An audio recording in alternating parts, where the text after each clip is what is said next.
All right, all right. We are live. We're broadcasting from three different places, but two in San Diego and then one in Kansas City. Carrie, how are you? I'm doing well, thank you. How's the weather out there in Kansas City for us right now? It was beautiful today. Actually, smoked a brisket outside, and that's what we do here in Kansas City. And did you guys know that Kansas City won the last Super Bowl? Yes, we do know that. Did you know that? Okay, good. It was not the Patriots, unfortunately, but that's okay, man. Just wanted to make sure. All good things have to come to an end. All good things must come to an end. Only took us 50 years. So I wanted to do this interview tonight. I thought this would be totally relevant for everything going on, especially with COVID and the crisis, and kind of bring in Jason Graves. In full disclosure and transparency, Jason and his company with Real Cash Flows, and then the Brennan Poley Group, along with Carrie, our broker out there in Kansas City, have been investing in some multifamily apartment buildings, 20, 30 plus unit deals. And the reason I wanted to talk about this evening is because Jason, with his own company, bought a 9-unit deal out there in Kansas City recently. He's going to talk about that quick story, but then more importantly, just in time, set up a cash out refi and pulled out hundreds of thousands of dollars, looking for real estate opportunities. And then lo and behold, here comes COVID crisis, which could completely lend itself to some amazing deals. So I'll kind of let you take it away, Jason, and kind of give your story on the property and yourself real quick, and then talk about why you did this and why you think this is important. And then, how we can find some more deals, man. Sounds good. So take it away. Cool. So, and Justin, you can see my screen with the great real estate cash flow. So, I wanted to back up and say I've been investing in Kansas City, as you know, for the last couple of years. I started with a 7-unit apartment complex. This is my first building, and then a 14-unit, and then a 5-unit, and then you mentioned the 27 units and the 30 units. But the one that was interesting is this 9-unit. It got on my radar about only 2 months ago. And my relationship with Carrie really helped put this deal together. It was weird because it was actually, the backstory on it is that it was under contract, and the same seller that sold the other buildings, they fell out a couple weeks before they're supposed to close. Yep. And they had it for under contract for several $100,000 more than what I offered.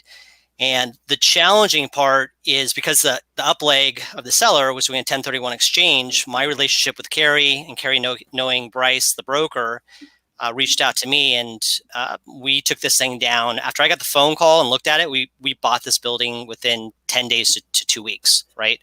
But we had to come up with $900, close to $1 million in cash, and then I did want to slow down and back up just one bit because it does matter why we're investing in Kansas City.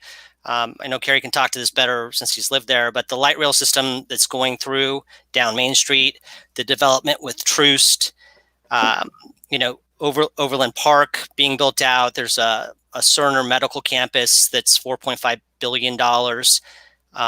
These are the 7-8 buildings we bought in the last 2 years. Right.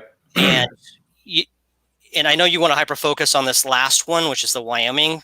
Well, that's the cash out refi, because I thought that. Talk about timing, man.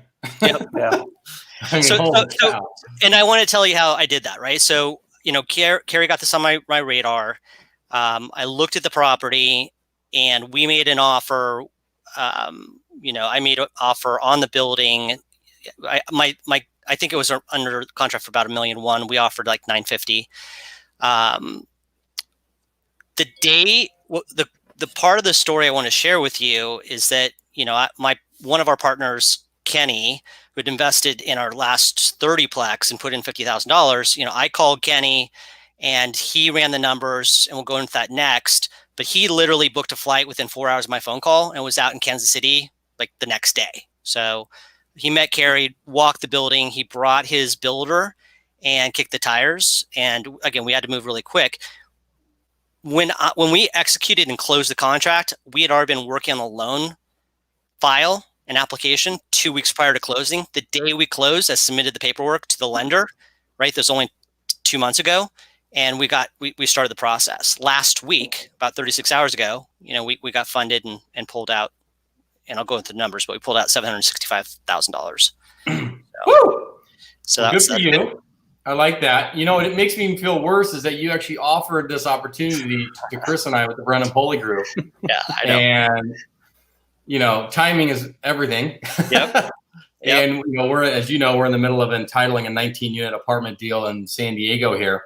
Yep. And that's obviously taking up a decent chunk of cash at the moment. But yep, man, I'm kicking myself. So I always everything by you first, and and what the part that I was excited to share with you, Justin, because you only see, we're partners on everything, all of our last 3 or 4 buildings together, but you don't see kind of what Carrie and I do, and that's what we'll go into. I mean, this is literally the operating the marketing brochure that I received from Carrie, right? So he sends me a text. I get this one document, and this is now kind of reverse engineering how I did this. Let me go into full screen. It's a little bit easier to see. But this is the building, right? So this is a 9-unit building we're talking about.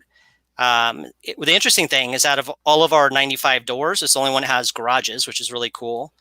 In my eyes, when I'm looking through this thing at a first glance, location matters. It's we know the path of progress with the light rail system. We know where certain that medical property is going down. Carrie loves the Brookside area. This is called Waldo, which is very near that. But where's Waldo? Where's Waldo? Yeah. Carrie, this is why I asked you to be on this thing, right? I mean, you've lived there 25 years. I trust the relationship where you're going to get us into good property and good location where this is the hard part, right? Justin and I are in California. So I trust that this is a area where the millennials want to be, or there's it's close to the university. But I'll hand it over to Carrie, just kind of talk a little bit more about this location and why he thought this was a good deal. Yeah, sure. And this was pretty incredible deal because of how fast. I mean, it was really brutal how fast we had to move on this deal. And we knew about this property back in December when it first came out, but it went under contract very fast. And Jason and I were working on another property at that time, and it just didn't get on the radar. But the selling broker gave me a call and said, "Hey, this went out of contract at no fault of the seller. The buyer who had it under contract didn't get his money transferred in time," or something like that. So he basically said, "If you guys can be aggressive, you can do cash, and you can close in 2 weeks, we think you can get a really great deal." So I am really familiar with the area, and I knew the area is just really awesome. It's right off of State Line, between an area that you see there on the map, the Waldo area, which is where you have a lot of millennials that want to live in that area. But just to the west, where this 9-plex is actually more of a younger adult, a lot of hospital worker types. And it's right across the state line from residential neighborhoods that have $1 million plus houses in them. And so the location is just very good. And the other thing that really stuck out that I made notice of is that Kansas City was kind of a secret about 2 years ago, and it's not so much a secret anymore. That's not a secret anymore. And the sellers know it. And so the prices have been pretty aggressive. The cap rates have been lower and dropping over the past 6 to 12 months. And this thing had in a stabilized format a 7+ cap rate at the price range that we were talking about. And it's like, wow, 7+ in this location, that's a killer combination. And so I got that in front of Jason quickly, and I said, "You might want to take a serious look at this." We ran the numbers on it and started doing analysis to figure out if it made sense. So Justin, your 1% rule, right? So the first thing we look at is rent. The current rent rules on the trailing 12s was about 1,050 average, maybe more. Carrie, correct me if I'm wrong on that, but around 1,100. 1,100 mixed overall, yeah. And so at 950. If right? we could buy it at Mhm. 950, we're going to be at 1.1, 1.2 on the 1% rule. So, Yep. So quick, 16 pages. That's the first thing you go to and I go to see if we're close, right? So then Yep. so we were there, right? And Mhm. this other thing that stands out, and I've hyper focused this average square foot. I have a good sense of where that should be. At $1.14 a square foot, in current rents, that's a pretty good number. These places, I haven't even seen the building. So it kind of. So then this is the interesting part. So this is where I want to switch over to the spreadsheet. Let me go to this. So here's, as a full-time, software guy that still has a day job, I can't run the numbers. And this is where my relationship with you, Justin, and Carrie, to be completely frank, means all the difference. I mean, Carrie takes that marketing brochure and starts building out our Google Doc sheet, right? So he plugs in the math. So, let's skip the cap rate, but 6.5 to 7% on the cap rate. I care about my cash on cash return, right? So if my benchmark is 10%, 8, 9, 10%, I'm good. 12.6, I'm golden. Cash flow is king, right? We're positive cash flow. We bought it with 7 doors filled in the last couple of weeks. We're 100% occupancy with all 9, which is great. We'll skip the cash to close.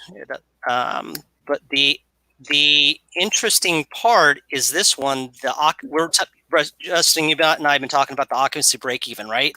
With the Corona crisis, we care about what that number is. So we want it to be below 75%.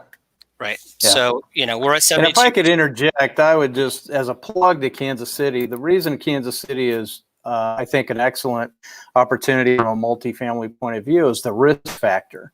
The fact is, you can still get C-class properties for $57K per door, and you can get Bs in the 80 to 120 range, and the A's are above that.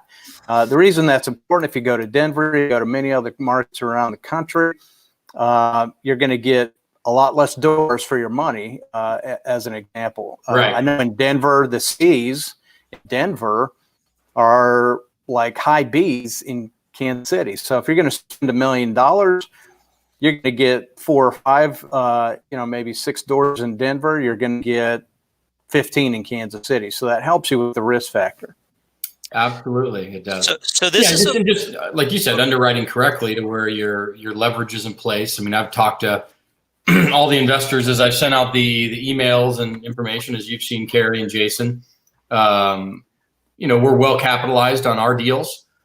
We're working with a couple of them, lenders on the back end of it, because one of them's a Freddie Mac, so that's a government insured loan. So there's a forbearance opportunity there. And then with Core First on the other one, I think we'll be fine for the month of April. It's really planning for the month of May is how I look at it in the event that this thing continues to go. So you mentioned Core First, and our relationship, right, with that bank got me into this one. So again, I submitted the loan package from day one that we own the building. And the interesting thing, I've only read about buying something for cash and then, rehabbing it, which we didn't have to do, but we're then refinancing it, right? The BRRRR, you read about and hear about BRRRR, but I'd never done before. So what the interesting thing, we went back to the relationship we had with the bank. We locked in at a 4.25% rate, but they actually refinanced us up to 85%, meaning that's insane. That's awesome. And I was watching. Doesn't suck. There. Yeah. It doesn't suck. But I was validating our normal stuff, right? The taxes are right, the insurance is right. We're going through. This is the part that's interesting. Is I'm going. And the value to Kenny being a contractor, he flew out with his builder. He went and did a full analysis of what needed to be done. He also wrote a really good business plan. And Justin, I do, before I forget, click on this link to Kenny's folder right here. There's a whole drive. It's amazingly detailed. There's a ton of information in here. He leveraged a lot of what you did, but it's really good. So I wonder. He actually asked me for my updated pitch deck, which I have a new one that has been reset based on all the information I've seen from other deals, other investors, other people to kind of streamline it. But the fact that you guys know how to write this out, from a contractor builder perspective and give this information to the bank is extremely valuable. I'm a software sale, I'm a software guy, right? So here's the interesting thing, and I want to spend some time, going into this, right? So I called Kenny. He's in Hawaii. He'd already invested 50K. We've only known each other for about a year and a half. He is 32 years old. He saw the numbers. He flew out there. He liked it. He wrote a check. His second investment with us, or with me, was $500,000. I put 350 in. Omar, who who's invested in 5 or 6 of our deals, that was like a 5-minute conversation with Omar. He put in 150. So I came up with $1 million in cash in 24 hours. Okay. The interesting part about that is that the cash out refinance that we just did, we pulled $746,000 out 3 days ago. Yep.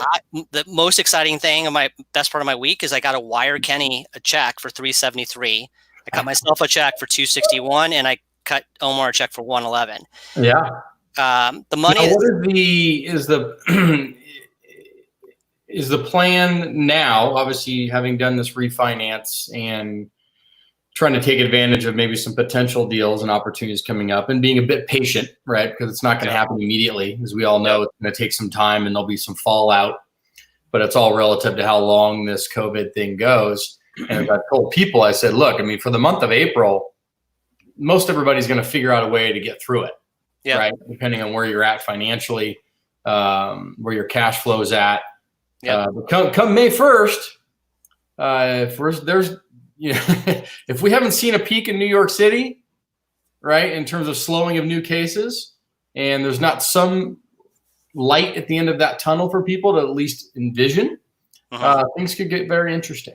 So that's the whole reason I'm doing this with you, right? So, I mean, the fact that I could get him, my partners back their money immediately, it's cash in our bank. I mean, here's where I was talking to Carrie about this, right? I own 35% of this building. So let me just take it a step further. Like, I put in, if I subtract the amount of money, we'll skip the, there's a little bit of equity in it, but 350,000 out, I cash out, I got a check back, I deposited in my account this week, 261. So I've $89,000, right? So my cost per door is $24,000, and I own 3.8 doors.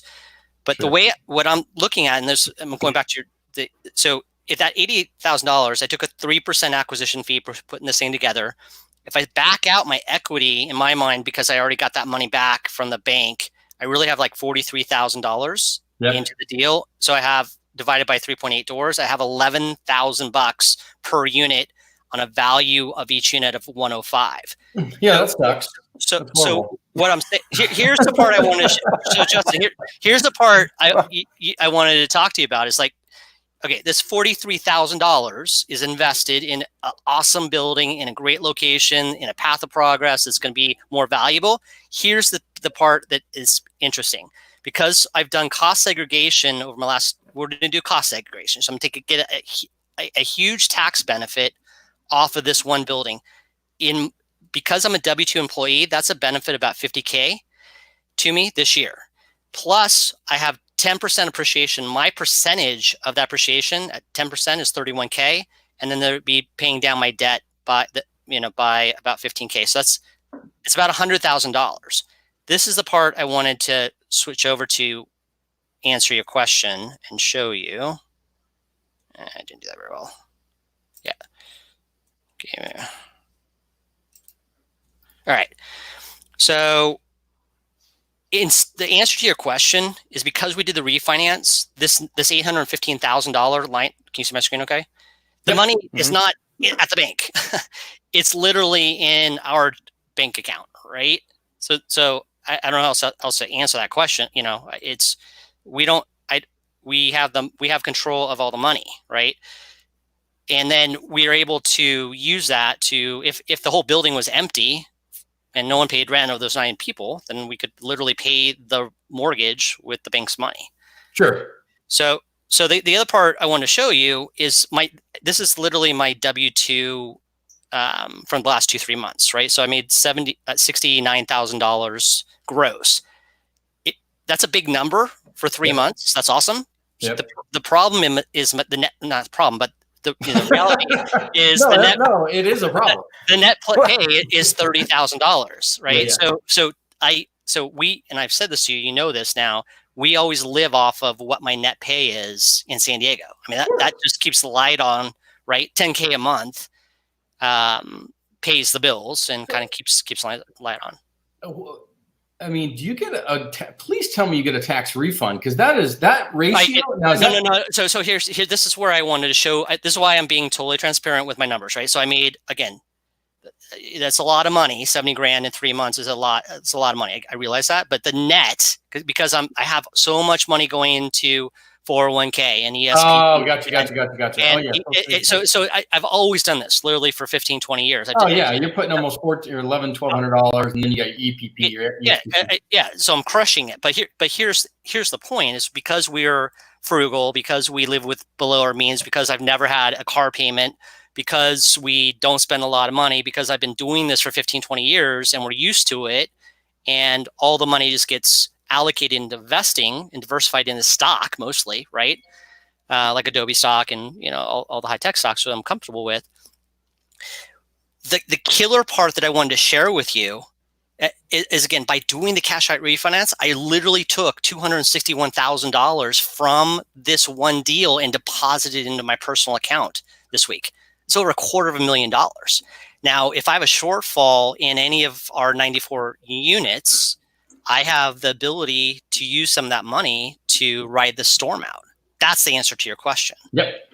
Okay. You did it for twofold. Number one, for just having cash on hand, right? Because right now, as we all know, cash is king. That's right. That may change in the future with inflation, blah, blah, blah. But right now, cash is king. Yep. And it also then lends itself to, hey, if this thing gets back on track, now you have additional cash to go find some opportunities. But my story, right? I made more money in 08, 09, 010 because I had, had quite a bit of cash, and I was buying condos in San Diego. And if we roll down and things get ugly and people get squeezed, having the ability to call someone like Kenny and Omar and some of my friends that have liquidity that can go in and help other people out that are in trouble is what we're going to do, right? Yep.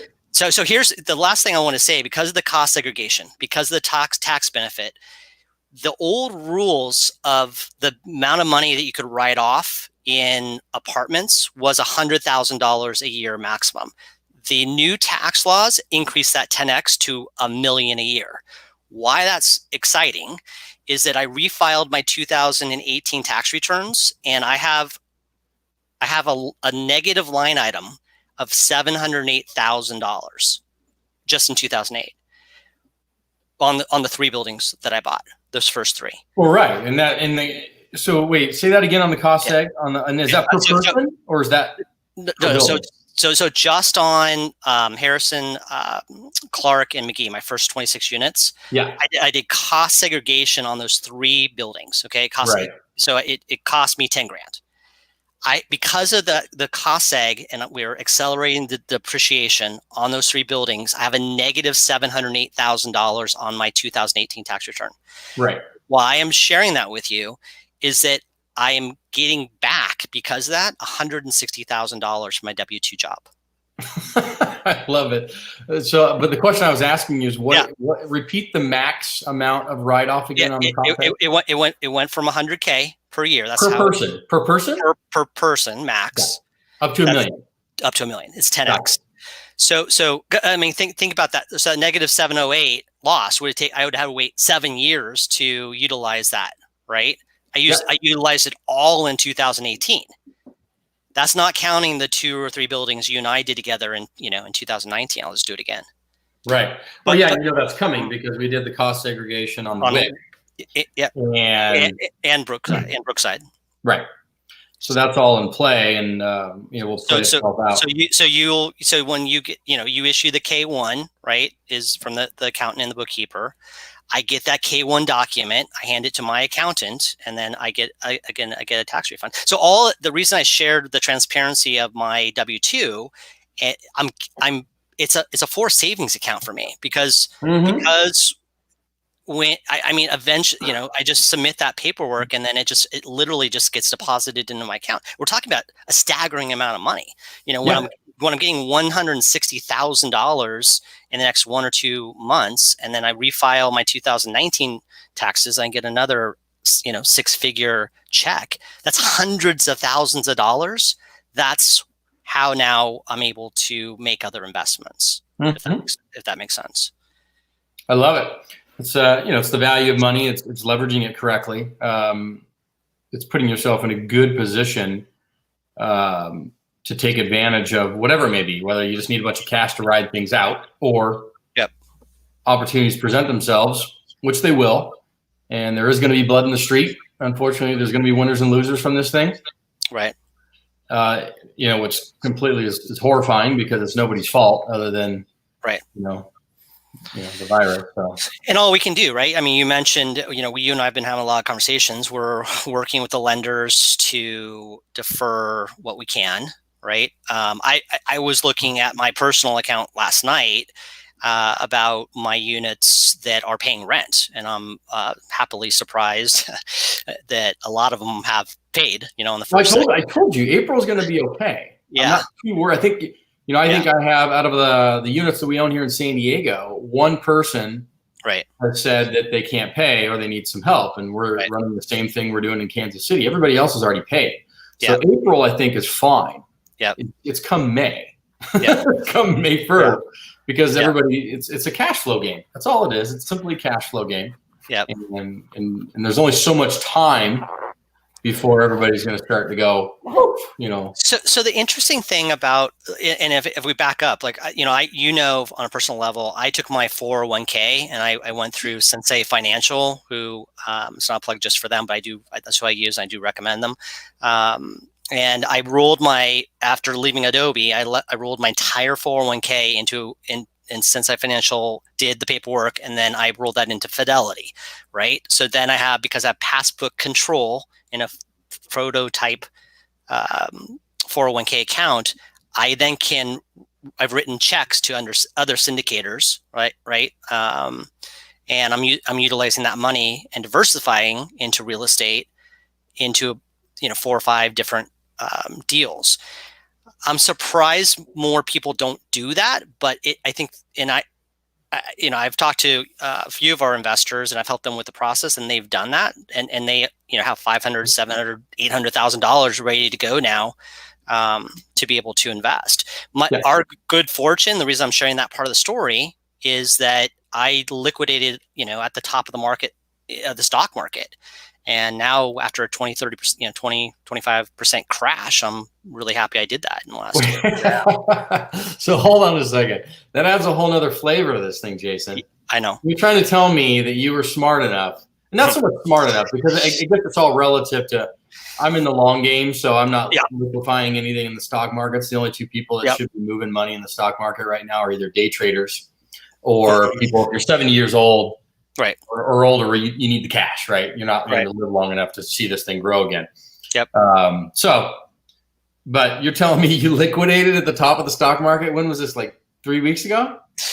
I did my 401k in like a year ago, right? And then I've diversified all of that and put it into I've written checks for different syndicators like you and I, right? Yeah. But I have liquidated more prior to the market. So, I've dropped from probably 100% down to 20, 30% in my stocks. Okay. So. Well, rock on, man. Anything else you want to add, or Carrie, you want to add before we kind of close this out? We're coming up on 30 minutes. I wanted to keep it at that or below. We did perfect on timing. Well, I think this particular deal is really interesting because it shows how much leverage you get if you can pay cash. And being able to move quickly. That was a big deal to the selling broker who we've done business with in the past. He trusted Jason could come through with it, and that was a factor. But what's interesting to me is if you can buy properties with cash and then refinance, you can be a little more selective on your terms for the refinance and probably get a better deal out of that. If you're rushing to get finance sorted out, within the contingency period, in order to close, it's a Sure. whole different dynamic. Yeah, 100%. I mean, there's clearly a value of speed, time, some negotiation leverage in having the cash available. So this particular deal was one I wanted to touch on because I think it's great for people to see, and the importance of going in, taking it, and then doing the refinance out, getting a portion of the investor's money back. And now you have liquidity at this moment in time, which everybody knows is important. Have cash is king. And either sit on it and use it to ride this thing out, or darn well opportunities are forthcoming. It's just going to take some time. And Jason bought for cash at this price, 2-3 weeks later, got it appraised at a higher rate, right? And now he takes money out based upon the appraised value, and he's effectively playing on the, house money as a result. Not exactly, but very, very close to that. I love it, man. And it's good to know you, Jason. I offered this one to you, Justin. Yeah. It's all good. You did offer it. You did offer it to the Brennan Pulley Group. Yeah. I appreciate that. And You're welcome. Unfortunately, timing had to turn it down. But, I'll just go put myself in the a-hole over here for a little bit. And, we'll live through another one. Well, and right now, because of the COVID situation, the unemployment thing, this is really historic, what's going on here. And it's different in many ways of a way, but it's the same in so much that there's going to be people who have to sell because they absolutely have to sell. That's right. And so it's going to be a buyer's market, in the next 90 days. And if you are in the position to deal with the management of that property in the short term, you're going to be able to get some great deals. Right. I 100% agree. So Carrie, why don't you give your contact information just so people can contact you in Kansas City? Sure. You can reach me by phone, which is 913-707-9439. And my email address is Carrie, CARY, @nest.work. Look at that. I'm going to scroll that thing right there at the bottom. There it is. Justin, let me put mine out there too, just so people. All right, one second. What's your cell phone number? It's 858 736 5924. 5924. And it's jgravesnext@gmail. So JGRA V as in Victor ESNEXT @gmail.com. Sure, I got this right. Perfect. See, I feel like I'm in the set. I'm at the Fox News, CNN, whatever. Yeah. Broadcasting this thing out. That's why I actually like StreamYard, which is what we're using right now, as people can see, versus Zoom. Obviously, Zoom's a good company; everybody's using it. But StreamYard, I found to have a little more features. Allows you to flash some stuff up on the screen, which I like. Some branding, some other fun little things, and put some more overlays and all kinds of fun little things on here. So that's why I like it. So, and it makes you feel like you're in very good CNN or something. I don't know. All right, guys. Well, so Justin, who are you picking for the Super Bowl next year? If you have any questions, obviously reach out to Jason Graves or Carrie Stroniak. Google them or get on Facebook. That's where they're all at. And we'll talk to you guys next time. Okay. See ya. See ya. Bye. Have a good one.